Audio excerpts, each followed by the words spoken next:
최근 비트코인 가격이 역사적 신고점을 기록 후 하락하는 흐름을 보여주고 있는데요. 현재 코인 시장의 흐름은 어떤 상황이라고 할 수 있을까요? 네, 말씀 주신 것처럼 암호화폐 시장이 지금 좀 지속적으로 혼조세를 보여주고 있습니다. 또 미온적인 상승과 하락을 반복하면서 우리 개인 투자자들이 좀 지루할 수 있는 시장이 연출되고 있고, 무엇보다도 비트코인과 이더리움 자체가 현물 ETF가 뚫린 이후에 이제 매크로 거시경제랑 좀 커플링돼서 미국 주식이랑도 같이 가는 움직임이 좀 나오다 보니까, 특히나 뭐 고용보고서라든지 CPI, PPI 지표에 따라서 암호화폐 시장도 크게 변동하는 움직임이 나오고 있어요. 그래서 이제 올해 9월 달에 이제 이번 달 중순 정도가 되겠죠. 9월 18일 정도 우리나라 시간으로 또 FOMC 회의가 있는데, 그때 연준의 파월 발언, 제롬 파월 의장이 또 어떻게 발언을 하고 과연 올해 하반기에 몇 번 정도의 금리 인하를 할지에 대한 그런 부분에 있어서 또 암호화폐 시장 그리고 유동성 장세가 펼쳐질지 말지에 대한 그런 확정적인 흐름이 나올 거라고 생각하고 있습니다. 그래서 최근까지의 약세 움직임은 있지만 그 부분에 있어서 기관들은 굉장히 공격적으로 사고 있고요. 또 개인들은 조금 무섭고, 아무래도 9월 자체가 계절적으로 좀 역사적으로 안 좋았던 달이 많았다 보니까 좀 패닉셀을 하거나 조금 더 밑에서 주어야지 라는 그런 생각으로 좀 샀다 팔았다 하시는 그런 개인 투자자분들이 조금씩 나오고 있거든요. 그래서 어떻게 보면 큰 판에서는 그런 미온적인 상승과 하락 속에 기관과 개인의 손바꿈 장세가 좀 나타나고 있다 라고 말씀드릴 수 있습니다. 그래서 우리가 주목해야 되는 건 그 기관들, 세력이라고 불리우는 거대한 기득권 금융 세력들이 지금 굉장히 무자비하게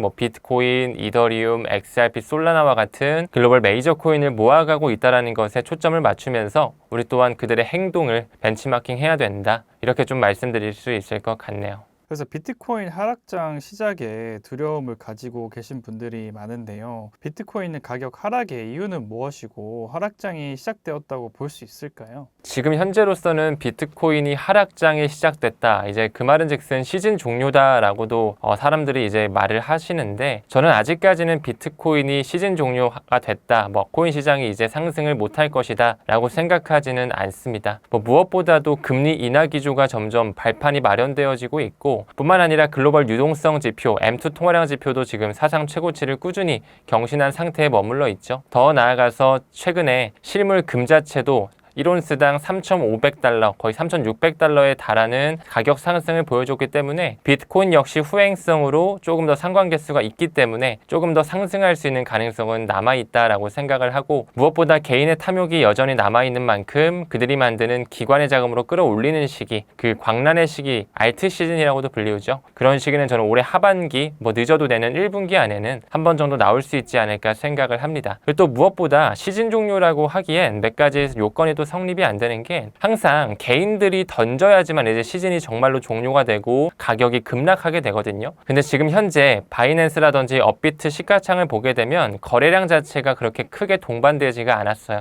즉 많은 개인들이 좀 팔지만 기관들은 오히려 OTC 마켓, 그 오버 더 카운터라고 하는 장외 거래를 통해 모아가고 있다는 것이거든요. 그래서 시즌 종료가 아직 아닐 수가 있고, 무엇보다 또 제미나이 거래소라고 하는 미국의 대형 거래소도 지금 현재 IPO 신청서를 제출했습니다. 보통 세력들이 시즌 종료 시기에는 IPO를 하지 않아요. 플러스 알파로 최근에 도널드 트럼프 일가에서 이끌고 있는 월드 리버티 파이낸셜이라고 있죠. 디파이를 하기 위한 하나의 회사인데, 거기서 찍어낸 월드 리버티 파이낸셜 코인이라든지 그리고 UST1이라고 하는 스테이블 코인도 또 최근에 워너마켓에서 상장을 했거든요. 그 정도로 마케팅을 하고 공격적으로 상장시키고 IPO가 일어나고 하는데, 시즌 종료라고 보기에는 더더욱 맞지 않는 움직임이다라고 바라보고 있습니다. 근데 한편에서는 비트코인 대량 보유자들이 보유한 비트코인을 이더리움으로 전환하는 흐름을 보이고 있다고 하는데요. 비트코인에서 이더리움으로 옮겨가는 흐름이 나오고 있는 이유는 무엇이라고 할 수 있을까요? 네, 일단 암호화폐 판 자체가 워낙 그 금융 엘리트라고 불리우는 기득권 세력들이 짜놓은 판이기도 하고, 워낙 오지라고 불리우는 그 정말 초창기부터 비트코인 투자하시는 분들은 그 고래지갑의 움직임을 봤을 때 비트를 팔고 이더리움을 사들이는 그런 모습도 또 포착이 되곤 있습니다. 저는 사실 이 부분을 어느 정도 그 세력들이 이제 알트 시즌, 완연한 알트의 상승장을 준비하고 있다라고도 생각을 하거든요. 물론 모든 고래가 다 이더리움으로 넘어간 건 또 아니에요. 또 최근에 나스닥 상장사가 또 꾸준히 비트코인도 매집하고 있고요. 그 중에서 이제 일부의 오지들, 오리지널 어떤 그런 갱스터라고 불리우는 정말 초창기부터 모았던 그런 고래 세력들이 일부 물량을 이더리움 쪽으로 전환을 시킨 거죠. 그래서 지금 최근에 나스닥 상장사, 뭐 스트래티지라든지 21 캐피탈,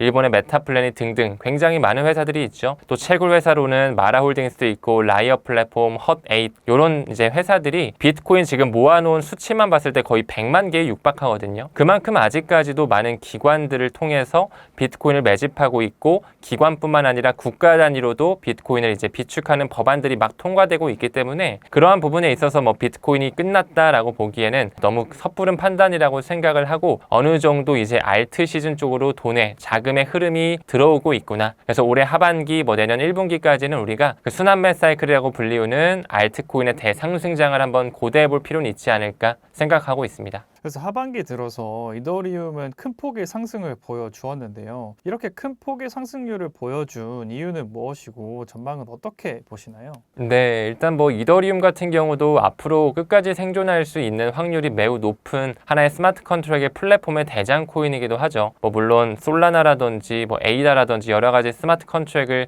대체하기 위해 뭔가 좀 이더리움의 대항마 역할을 하기 위해 나온 코인들도 있지만 결국에 기관의 선택이 가장 짱짱하고 TVL 자체도 매우 크고 디파이라든지 스테이블코인이라든지 RWA 시장에서도 꾸준히 채택되고 있는 플랫폼이 역시나 이더리움입니다. 그렇기 때문에 그만큼 가치가 상승할 수 있었던 동력으로 작용을 했고 또 무엇보다 최근에 SEC에서 프로젝트 크립토를 단행할 뿐만 아니라 CFTC와 손잡는 움직임 또한 최근에 리퀴드 스테이킹 자체가 증권이 아니다. POS 기반의 코인이 증권이 아니다라고 하는 명확성을 만들면서 이제 슬슬 이더리움 현물 ETF에 스테이킹이 편입될 준비가 되어지고 있고요. 조금 더 나아가서 올해 하반기까지 본다면 클래리티 법안이죠. 이제 SEC에서 관장하는 게 아니라 CFTC에서 관장하는 즉 증권이 아닌 상품으로서 완전하게 명확성을 가져오는 그런 법안의 통과가 또 준비되어지고 있기 때문에 이더리움의 완연한 폭발적인 성장을 우리가 조금 더 기대할 수는 있다라고 생각을 하고 있습니다. 그래서 이런 법안의 통과 시점이라든지 이더리움이 꾸준히 기관의 채택을 받는 움직임 또 현물 ETF에 스테이킹이 도입된다라고 하면 많은 기관 자금이 들어오면서 굉장히 큰 월가의 자본이 들어올 것이고 뿐만 아니라 최근에 비트마인이라든지 샤프링크 게이밍 그리고 이더즐라와 같은 나스닥 상장사들이 또 이더리움도 굉장히 공격적으로 300만 개 이상 모아가고 있기 때문에 점점 공급 쇼크가 준비되어지고 있다. 우리가 어떤 자산이든 수요와 공급 법칙에 따라서 이제 가격이 결정이 되는데 지속적으로 이더리움에 대한 호재거리가 앞으로 나올 것들이 많기 때문에 좀 가격이 선반영돼서 올랐고 저는 앞으로도 조금 더 오를 확률은 매우 높다라고 생각합니다. 그 이더리움 ETF 스테이킹이라는 게 어떤 건지 좀 설명해 주실 수 있으실까요? 네, 일단 스테이킹이라는 개념에 대해서 먼저 좀 짚고 가야 될 것 같아요. 우리가 암호화폐를 봤을 때 채굴이 되는 코인이 있고 채굴이 되지 않는 코인도 있습니다. 이제 그거를 POW냐 POS냐 이제 그거를 프루프 오브 워크다, 뭐 프루프 오브 스테이크다, 뭐 그 이외에도 뭐 역사 증명 방식으로라고 해서 프루프 오브 히스토리도 있고 뭐 위임 증명 방식 등등 여러 가지 형태가 있긴 하거든요. 근데 그 중에서도 지분 증명 방식이라고 불리우는 그 POS 기반의 코인은 본인이 가지고 있는 코인을 그 검증자로서 노드에 참여시킴으로써 이제 밸리데이터 역할을 하는 거죠. 더 이 체인들이 잘 검증하고 노드가 잘 돌아갈 수 있게끔 참여함으로써 보상을 받는 구조 그게 바로 이제 스테이킹인데 우리가 뭐 은행에 돈 맡겼을 때 이자를 받잖아요. 그런 것처럼 내가 POS 코인을 스테이킹 풀에 맡겼을 때 이자를 해당 코인으로 받는 걸 이제 스테이킹이라고 하거든요. 그러니까 한마디로 지금까지 기관들이 뭐 비트코인이든 이더리움이든 뭐 블랙록이나 피델리티를 통해서 그냥 맡기기만 했다면 이더리움 현물 ETF에 스테이킹이 편입된다. 그럼 내가 맡긴 것뿐만 아니라 이제 이자 수익까지도 얻어갈 수 있는 그런 파이프라인이 뚫린다라고 봐주시면 될 것 같습니다. 그래서 비트코인이 오르면 다른 알트코인의 상승이 잇따랐는데요. 하지만 최근 알트코인들의 상승세가 저조한데 본격적인 알트코인 상승세는 언제 나올 것으로 보시나요? 네, 일단은 뭐 알트코인 시즌이 언제 올지에 대해서는 그 누구도 확실히 알 수는 없다라고 생각을 해요. 하지만 이제 올해 하반기 자체가 메이저 알트코인에 대한 현물 ETF가 지금 많이 신청이 돼 있거든요. 현재 92건이 넘게 거의 100건에 육박하는 그런 ETF가 신청이 되어 있고 있고 대부분 10월, 11월 올해 연말께 정도에 SEC의 파이널 데드라인 이제 승인을 해주는 그런 마감 기한이 준비되어 있습니다. 뿐만 아니라 이제 글로벌 통화량이 풀릴 수 있는 미국의 금리 인하 기조가 점점 준비가 되어지고 있고 그에 따라서 뭐 우리나라뿐만 아니라 영국, 유럽 또 중국과 같은 곳에서도 경기를 부양할 수 있는 글로벌 유동성을 풀게 되면 더더욱 암호화폐 시장에는 훈풍이 불어올 가능성이 높아요. 그래서 그런 부분을 좀 우리가 지켜보면서 알트 시즌을 좀 여유롭게 기다려볼 필요가 있을 것 같고 또 이와 맞물려서 러우 전쟁이 끝날 수 있는 휴전 협상이라거나 종전될 수 있는 그런 협상 테이블이 빠르면 올해 하반기에도 충분히 나올 수가 있기 때문에 그러한 거시경제에 대한 어떤 상승 호재거리들을 좀 천천히 기다리면서 투자 이어갔으면 좋겠습니다. 또한 암호화폐 판 자체에서도 지금 미국의 많은 규제 기관들이 있죠. 뭐 SEC든 CFTC든 OCC 통화감독청도 있을 것이고 FDIC라고 하는 예금보험공사도 있을 텐데 그런 규제 기관들이 꾸준하게 지금 암호화폐를 받아들이는 친크립토 정책을 피고 있기 때문에 그러한 움직임도 좀 면밀하게 보면서 클래리티 법안의 통과나 현물 ETF의 어떤 승인이나 블랙록이 솔라나나 XRP를 신청하는 현물 ETF를 신청하는 그런 움직임들 같이 보면서 이렇게 본인이 투자하는 코인에 대한 펀더멘탈 확신을 먼저 기르는 게 좋지 않을까 생각하고 있어요. 비트코인 같은 경우엔 장기적으로 우상향해온 자산 중에 하나잖아요. 근데 많은 분들이 비트코인을 언제 팔아야 할지 모르시는 분들도 많은데 비트코인을 팔아야 할 신호는 무엇이라고 보시나요? 네, 뭐 비트코인을 어느 정도에 팔지에 대해서는 일단 반드시 본인만의 기준을 좀 정립하시는 게 좋을 것 같아요. 내가 만약에 뭐 5년, 10년 바라보고 정말 장기적으로 비트코인을 가져간다라고 하시면 어느 정도 하락이 오셔도 그냥 꾸준히 가져가는 그런 분들도 계실 거고 아니다 나는 그냥 하나의 투자 수단으로만 암호화폐 시장을 보기 때문에 좀 과열 지표가 떴을 때는 어느 정도 현금화를 해야겠다. 분할 익절에 대한 어떤 전략을 가져가야겠다라고 하시는 분들은 당연히 본인만의 어떤 기준선, 가격선을 찾아놔야겠죠. 그래서 그런 부분에 대해서는 좀 본인의 전략을 반드시 세우시는 걸 먼저 수립하셔라 라고 말씀드리고 싶고 무엇보다 뭐 비트코인 도미넌스 지표라든지 RSI 지표 지금 현재 과열됐는지 과열이 안 됐는지 그런 부분을 같이 입체적으로 보면서 천천히 분할로 매도하는 걸 권장드리고 싶습니다. 코인이 앞으로 유망하다고 생각하지만 어떤 코인 어떻게 투자해야 할지 모르시는 분들이 많아요. 문창훈 작가님께서 생각하시는 적절한 코인 포트폴리오 비율은 무엇인가요? 네, 일단은 아직 대중분들께서 암호화폐 시장에 대해서는 좀 부정적으로 생각하시는 그런 포션이 많기 때문에 저는 웬만하면 비트코인 비중을 좀 많이 가져가라 라고 말씀드리고 싶어요. 만약에 본인이 코린이면 코린일수록 이제 코인에 처음 투자하신 분들을 코린이라고 하잖아요. 이제 막 투자하셨다면 정말 온라인 금으로 점점 더 급부상하고 있는 앞으로 외환보유고까지 들어갈 편입될 가능성이 저는 있다라고 바라보기 때문에 비트코인을 천천히 좀 적금형으로 모아가면 어떨까. 그래서 만약에 본인이 뭐 1,000만 원, 1억 정도를 내가 암호화폐 투자한다라고 생각을 하신다면 최소 절반 정도, 한 50% 정도는 비트코인을 천천히 꾸준히 사들인다. DCA라고 하죠. 달러 코스트 에버리징으로 내가 분할 매수를 천천히 하면서 공부를 한다. 이런 좀 학습을 같이 병행하는 전략으로 투자하시는 걸 권장드리고 싶고 그렇다고 한다면 나머지 50%는 알트코인이겠죠. 뭐 이더리움, XRP, 솔라나, 에이다, 스텔라, 루멘 여러 가지가 있을 텐데 그런 부분들도 좀 본인이 어떤 섹터들이 있는지 공부를 하고 그 섹터의 대장 코인들이 어떤 게 있고 앞으로 시대적 방향성을 봤을 때 이러한 섹터는 되게 유망한 것 같다. 혹은 뭐 오라클 문제 해결하는 거라든지 결제 영역, 판도를 바꾸는 영역이라거나 이더리움과 같은 스마트 컨트랙 영역이라거나 뭐 프라이버시 영역, 저장소 영역, 게임 섹터, 밈코인 섹터 굉장히 많은 섹터들이 있잖아요. 그런 섹터들이 어떤 것들이 있는지 먼저 좀 파헤친 다음에 그 중에서도 ETF 확률이 높고 시가총액이 이미 좀 어느 정도 검증이 된 상위 코인들을 천천히 모아가는 게 어떨까 생각하고 있습니다. 근데 또 한편으로 내가 비트코인 1,000만 원일 때도 안 샀고 이더리움이 100만 원일 때도 안 샀는데 지금 산다고 해서 내 삶이 바뀔까? 이렇게 생각하시는 분들도 많은데 그분들에게 해주실 말씀이 있으실까요? 네, 일단은 말씀 주신 것처럼 뭐 내가 옛날에 비트코인 뭐 500만 원, 1,000만 원일 때도 안 샀고 뭐 그래봤자 몇 개월 전인 것 같아요. 이더리움도 200만 원 초반대까지도 왔었는데 나는 거들떠보지 않다가 이제 600만 원 막 넘어가니까 지금 내가 사도 별 의미가 있을까라고 생각하시는 분들 분들이 정말 많으실 것 같은데 최근에 시티은행에서 이런 얘기를 했습니다. 2030년까지 모든 자산의 10%가 모든 게 토큰화 될 것이다. 블랙록의 레리 핑크 회장도 이런 얘기를 했죠. 모든 금융자산이 토큰화 될 것이다. 모든 것들이 이제 다 코인으로 결제가 되는 시장이 오면서 뭐 주식이라거나 원자재, 부동산뿐만 아니라 뭐 자동차, 심지어 예술품까지도 이제는 코인으로 살 수 있는 시대가 열린다라는 거죠. 그만큼 국경에 대한 한계가 없어질 뿐더러 조각 투자가 가능해지기 때문에 더더욱 단위는 커질 거예요. 그 말은 즉슨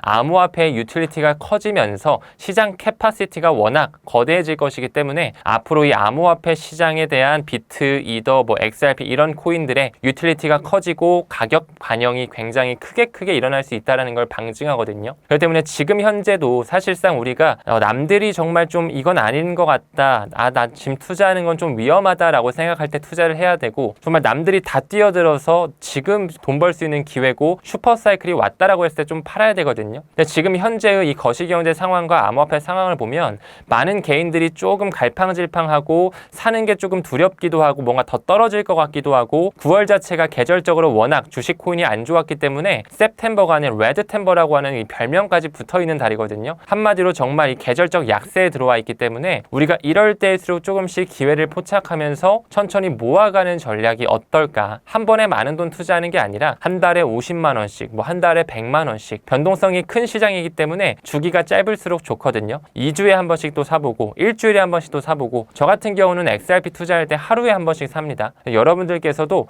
그럼 나도 한번 일주일에 뭐 50만 원씩 적금 들듯이 아니면 주택청약에 돈 넣듯이 비트코인 한번 사보지 뭐. 대신 반드시 공부를 하시면서 그 믿음에 대한 확신으로서 시간을 내 편으로 드릴 수 있어야 되겠죠. 사실 코인 투자에서 이 부분이 가장 중요해요. 아무리 내가 단타를 잘 치고 선물 포지션을 잘 잡아서 롱물량, 숏물량 배팅해가지고 여러 번 돈을 번다 해도 결국 마지막에 한두 번 잘못 걸려서 다 청산당하는 게 바로 선물 시장이거든요. 그렇다면 현물 투자를 해야 되는 건데, 이 현물 투자를 하는 부분에 있어서는 반드시 개인의 멘탈 관리가 중요하기 때문에 여러분들께서 이런 어떤 시대적 방향성과 시장 파이가 커지는 것, 그리고 이런 DCA 전략, 적금식으로 모아가고 공부를 통해서 확신을 길러서 내 멘탈을 키워야 된다, 이런 본질적인 진리에 대해서 다시 한번 생각해 보시면서 투자를 이어가시는 것을 권장드리고 싶습니다. 그래서 비트코인의 큰 변동성으로 투자에 불안함을 느끼시는 분들이 있는데, 이런 분들을 위해서도 한 말씀 부탁드려도 될까요? 네, 비트코인 같은 경우는 어떻게 보면 아직까지도 변동성이 큰 시장으로 사람들한테 인식이 되는데, 어떻게 보면 또 비트코인이 벌써부터 1억 중반대까지 왔기 때문에 시가총액 기준으로는 뭐 엔비디아, 아마존, 구글, 애플 그들과 어깨를 나란히 하는 또 하나의 주식이기도 한 거거든요. 그만큼 지금 많은 기관들은 정말로 공격적으로 매집하고 있고, 비트코인에 대한 5년 뒤, 10년 뒤, 20년, 30년 뒤에 그 비전을 바라보면서 새로운 금융 시스템이 만들어가는 그 과도기적 시대를 살아가고 있습니다. 그렇기 때문에 여러분들께서도 비트코인, 뭐 물론 조금 뭐 허상이라고도 생각할 수도 있고 누가 만들었는지도 모르잖아요. 사토시 나카모토가 아직까지도 정체가 밝혀지지 않았는데 그 금융에 대한 역사와 기축 통화에 대한 변천사, 이런 것들을 먼저 공부하고, 왜 그 사토시 나카모토라는 사람이 2008년도 금융위기 이후에 2009년 1월 달에 비트코인을 만들면서 이제 모든 중앙은행을 믿지 못하겠다, 이제 중개은행 없이 P2P로 개인 대 개인이 돈을 움직이는 캐시 시스템을 만들겠다라는 식의 명분으로 나온 게 비트코인이죠. 디지털 금으로서 완전히 자리매김을 했다라고 생각하는데, 이제는 더 이상 부정적으로 보는 시대보다는 하나의 금융자산으로 인지하고 인정하고 공부하면서 조금씩 분할로 모아가야 되는 자산이 되어버렸지 않았나, 이런 부분에 대해서 저의 의견을 좀 어필드리고 싶네요. 네, 이제 이번 달 마지막 날이 될 것 같아요. 9월 30일 날 제 경제원탑 채널과 타임 레버리지 저 문창훈 작가가 같이 협업을 해서 또 특강을 준비했거든요. 여러분들이 암호화폐에 대해서 아직은 조금 긴가민가 하고 내가 진짜 이걸 어떻게 투자해야 되는지, 정말 비트코인은 뭐 어느 정도 가격이 있어서 내가 좀 부담스러운데 이더리움도 너무 좀 비싼데, 그렇다면 XRP, 솔라나, 심지어 도지코인, 시바이누, 아발란체, 폴카닷, 에이다 이런 친구들은 도대체 뭐하는 코인인지, 이런 부분에 대해서 우리가 시대적 방향성뿐만 아니라 이 유틸리티가 어떤 것들인지에 대해서 우리가 공부할 수 있는 시간을 한번 만들어 갔으면 좋겠어요. 그래서 웬만하면 참석을 하셔가지고 여러분들이 비트 이더뿐만 아니라 현재 알트코인 ETF가 준비되어지고 있는 이런 코인들의 앞으로의 비전과 미래 방향성, 이런 것들 좀 공부하시는 시간 꼭 한번 챙겨가셨으면 좋겠습니다. 비트코인 하락으로 리플의 가격 또한 덩달아 내리고 있는데요. 리플 하반기 전망은 어떻게 보시나요? XRP 하반기 전망, 사실 XRP뿐만 아니라 이더리움을 필두로 한 메이저 알트코인들의 하반기 전망은 사실 매우 긍정적으로 바라보고 있어요. 무엇보다 그레이스케일이나 투애니언 쉐어즈, 위즈덤 트리, 프랭클린 템플턴 등등 많은 미국의 메이저 자산운용사들이 알트코인에 대한 현물 ETF를 신청해 놨고 그만큼 미래 가치를 확신하고 기관 자금이 들어올 수 있다라는 걸 방증하는 움직임이기 때문에 앞으로 알트코인 시장 또한 굉장히 커지는 시대적 방향성 흐름이 나올 거라고 생각을 합니다. 그래서 XRP도 마찬가지로 이제 법적 공방이 완전히 끝났죠. 이제 규제 불확실성이 해소가 됐다. 이 부분 매우 중요한 이정표로 바라볼 수가 있고 올해 10월 중순부터 10월 말까지 한 11월 때까지 SEC의 현물 ETF 승인 마감일이 다가오고 있거든요. 아마 그 전에 블랙록에서 움직임을 가져가지 않을까 생각을 하고 있어요. 그래서 현재 불확실성이 끝난 것뿐만 아니라 현물 ETF의 움직임, 블랙록이 신청하는지 언제 신청하는지 그리고 금리 인하에 대한 기조, 연준에 대한 스탠스도 좀 같이 보면서 올해 하반기 자체를 좀 브로드하게 우리가 여유롭게 투자를 이어가야 된다라고 생각하고 있습니다. 리플 ETF 심사 결과가 10월, 11월에 집중되어 있다고 하는데요. 리플 ETF에 대한 기대감이 리플 가격에 어떤 영향을 미칠 것으로 보시나요? 네, 일단은 현물 ETF가 뚫린다라는 것 자체는 이제 선물과는 다르죠. 이제 비트코인과 이더리움 같은 건 이미 현물과 선물 둘 다 ETF가 있잖아요. 자산 운용사에서 실제로 그 현물을 들고 있으면서 운용하는 게 현물 ETF이기 때문에 그만큼 많은 물량들이 자산 운용사 쪽으로 들어가고 또 기관의 자금, 특히나 월가의 자본이 들어올 수 있다라는 것에서 큰 좋은 고무적인 이정표로 작용한다라고 볼 수 있을 것 같고 무엇보다 최근까지 아직은 블랙록에서는 좀 뭔가 현물 ETF, XRP나 솔라나는 좀 기관에 대한 움직임이 그렇게 크게 기대도 되지 않고 위험성, 변동성이 크다라는 명분으로서 좀 보수적인 스탠스를 취하고 있는데 저는 결국에는 블랙록이 올해 하반기에 XRP나 솔라나와 같은 그런 메이저 알트코인의 현물 ETF도 신청을 할 수밖에 없다라고 생각을 해요. 또 그들이 수수료로 먹고 사는 자산 운용사이고 돈 넣고 돈 먹기를 하는 유대계 금융의 뿌리와도 연결이 되어 있기 때문에 이런 금융 상품으로 반드시 전환이 될 확률이 높다라고도 바라보고 있고 또 한 가지 힌트거리가 있죠. 리플이 11월 달에 스웰이라고 하는 행사가 있거든요. 연례 행사인데 이번에 미국 뉴욕에서 열리게 됩니다. 그 행사에 나스닥의 회장도 연사로 출범을 하게 되지만 여기에 블랙록의 디지털 자산 임원급도 들어오게 되거든요. 사실상 블랙록과 리플사가 어느 정도의 유착 관계가 또 있다라는 걸 알 수가 있고 한 가지 더 나아가서 ETF 스토어를 운영하고 있는 네이트 제라시 역시나 마찬가지로 제가 언급드린 것처럼 비트코인, 이더리움뿐만 아니라 블랙록이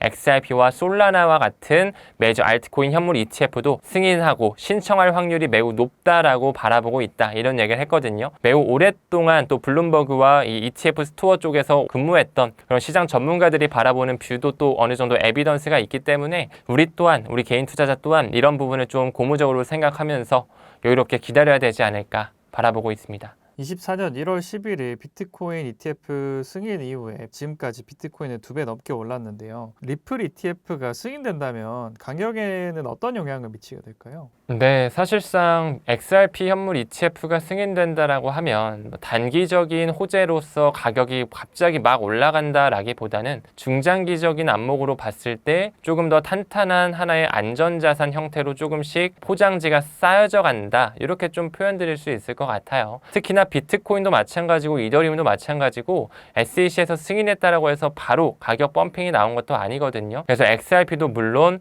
승인되는 건 좋겠지만 오히려 어느 정도의 쿨타임을 만들 수가 있다라고 생각을 하고 있고 오히려 만약에 현금화를 생각하신다라고 하면 블랙록이 신청하는 그 시기를 좀 면밀하게 지켜봐야 되지 않을까 생각을 하고 있습니다. 또한 약간 현물 ETF가 양날의 검으로 볼 수가 있는 게 이 현물 ETF가 만들어지게 되면 또 세력들 그들이 이 가격에 대한 컨트롤이 어느 정도 가능한 창구가 열린다라고도 볼 수가 있거든요. 그렇기 때문에 물론 중장기적으로는 좋지만 너무나 이 현물 ETF에 대해서 우리가 혈안이 될 필요는 없다라고 좀 말씀드릴 수 있을 것 같네요. 유튜브 타임 레버리지를 통해서 리플에 대해서 많이 알려주고 계시잖아요.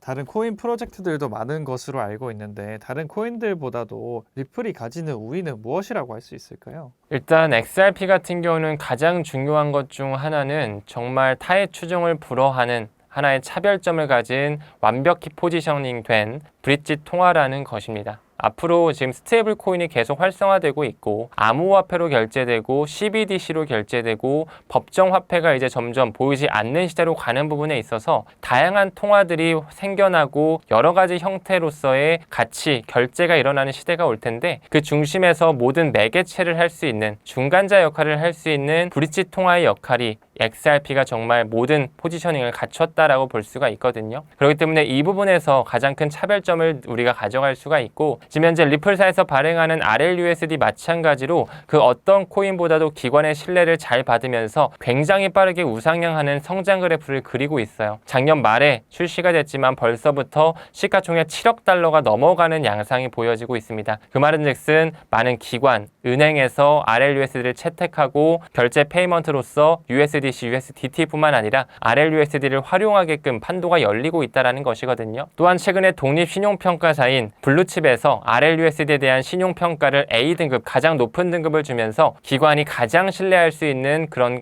스테이블 코인으로 점점 자리매김되어 가고 있습니다. 그 말은즉슨 RLUSD가 리플 원장에서 주주가 되고 있기 때문에 XRP에 대한 결제 유틸리티가 더욱더 커질 수 있음을 이야기하고 벌써 리플사에서 만든 리플 페이먼트는 300여 개가 넘어가는 금융기관에서 리플렛 거버넌스를 이루고 있을 뿐만 아니라 90개 이상의 시장에서 이미 리플 페이먼트가 활용되고 있다는 것, 또한 웨스턴 유니온이라든지 튠즈, 머니그램과 같은 자금이체 기업, 국경 간 결제 회사들이 전 세계를 아우르는 스위프트망과도 연결되어 있는 그런 결제망을 가지고 있는데 모두 다 리플렛을 탑재하고 있는 주요 파트너십을 맺고 있기 때문에 이런 것들도 우리가 보면서 정말 리플사가 하려고 하는 비전, 인터넷 오브 밸류죠. 가치의 인터넷 시대를 만들기 위해 가장 중요한 코인, 유틸리티가 가장 커질 코인은 우리가 지금 바라보는 XRP 코인이 될 것이다. 이렇게 좀 바라보고 있습니다. 리플과 미국 증권거래위원회 간의 5년간의 법적 분쟁이 공식적으로 종료됐는데요. 이후에 리플사는 RLUSD와 RWA 사업을 본격화한다고 하는데 RLUSD와 RWA는 무엇이고 리플에 미친 영향은 무엇이라 할 수 있을까요? 일단은 RLUSD 먼저 설명을 좀 드리면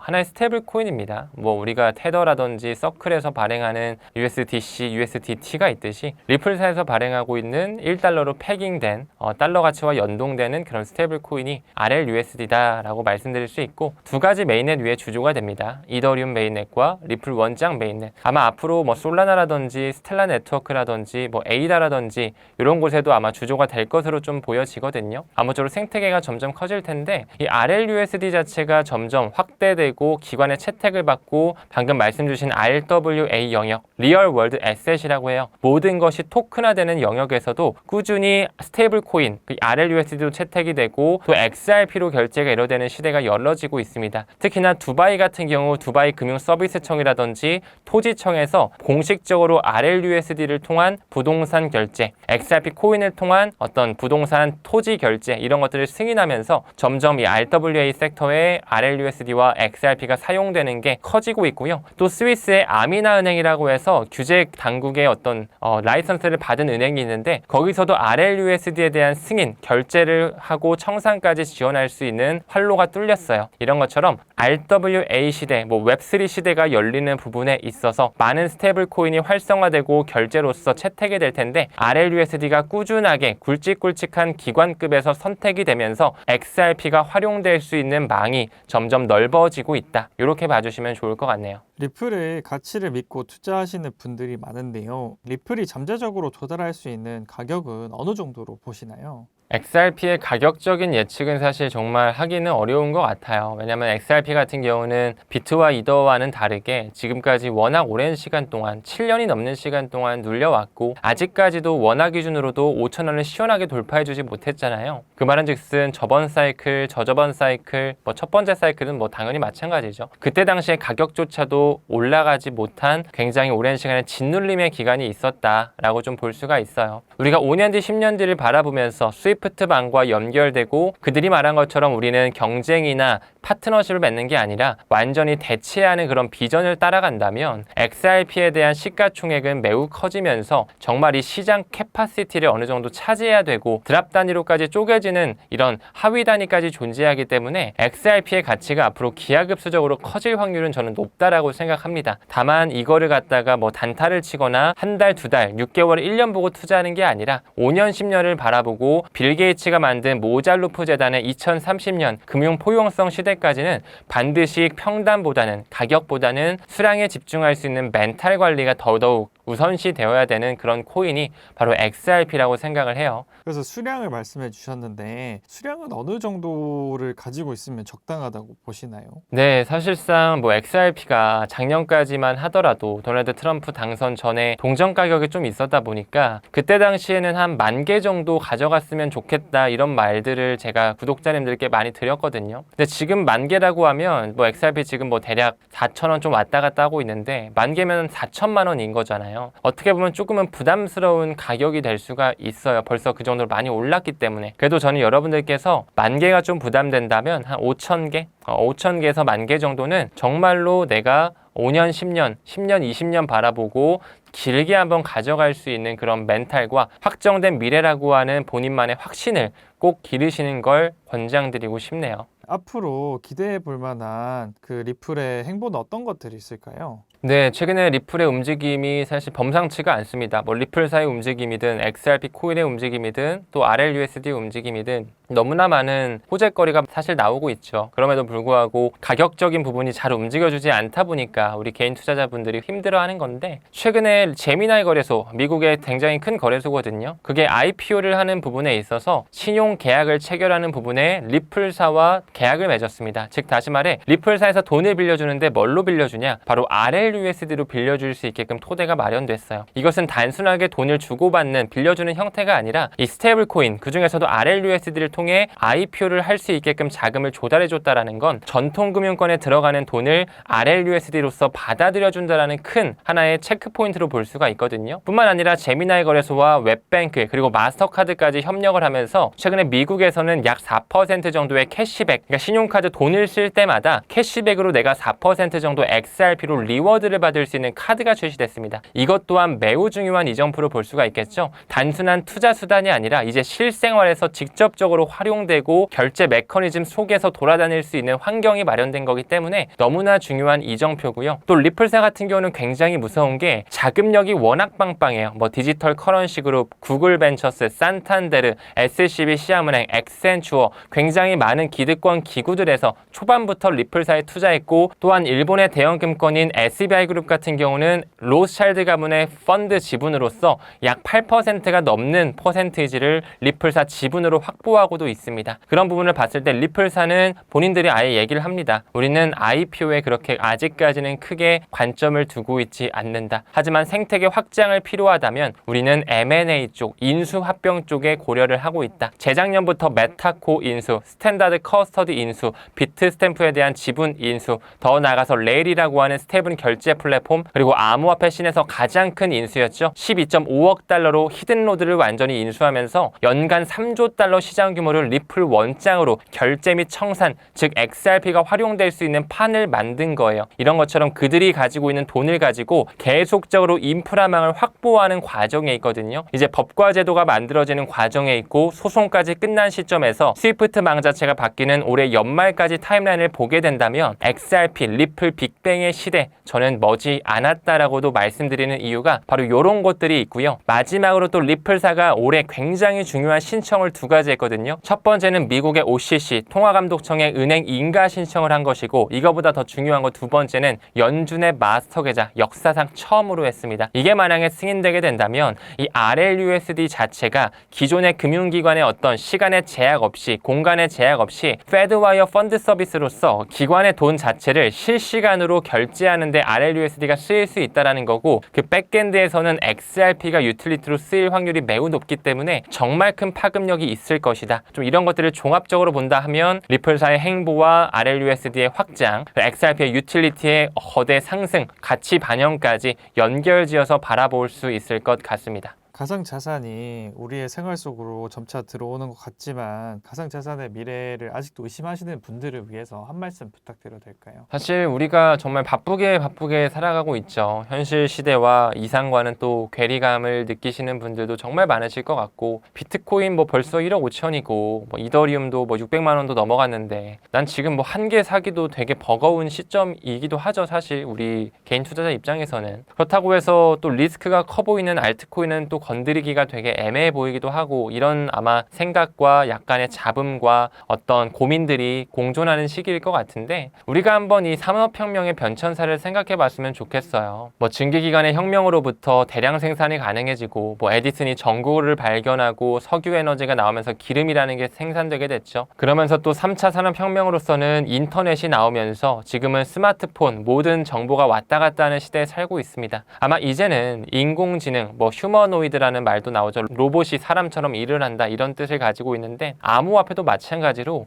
이제는 정보뿐만 아니라 정말 가치, 결제, 이 돈의 움직임까지 자유로워지는 시대가 다가와지고 있습니다. 그 부분에 있어서 암호화폐는 반드시 필요한 불가분 관계에 놓여져 있기 때문에 여러분들께서 반드시 좀 이 영역에 대해서는 인지하시고 공부하시면서 좀 꾸준한 가치 투자, 장기 투자를 좀 수반해야 될 때가 아닐까라고 생각이 들거든요. 과거에 영란은행을 공매도로서 무너뜨렸던 조지 소로스의 명언이 좀 떠오르네요. 하나의 룰, 역사적인 하나의 규칙이 바뀔 때 정말 큰 기회가 인생에 찾아온다라는 이런 명언이 있었는데, 지금은 화폐의 형태 자체가 바뀌어가는 그 과도기 속에 우리가 살고 있습니다. 이 대격변기 안에서 우리가 앞으로 암호화폐, 뭐 인공지능 이런 것들을 단순하게 이런 시대가 갑자기 왔네, 이렇게 그냥 갑작스럽게 수동적으로 받아들이는 게 아니라 이런 시대가 왜 열리려고 하는 거지? CBDC가 오면 통제권으로 들어가는 게 아닐까? 왜 CBDC를 자꾸 우리나라 한국은행은 프로젝트 한강이라는 걸 만들면서 BIS와 계속 논의를 왜 하는 거지? 스테이블 코인이 계속 미국에서 만들어진다는데 원화 스테이블 코인이 만들어진다면 통화 주권엔 위협이 오지 않을까? 신뢰성에는 좀 금이 가지 않을까? 혹은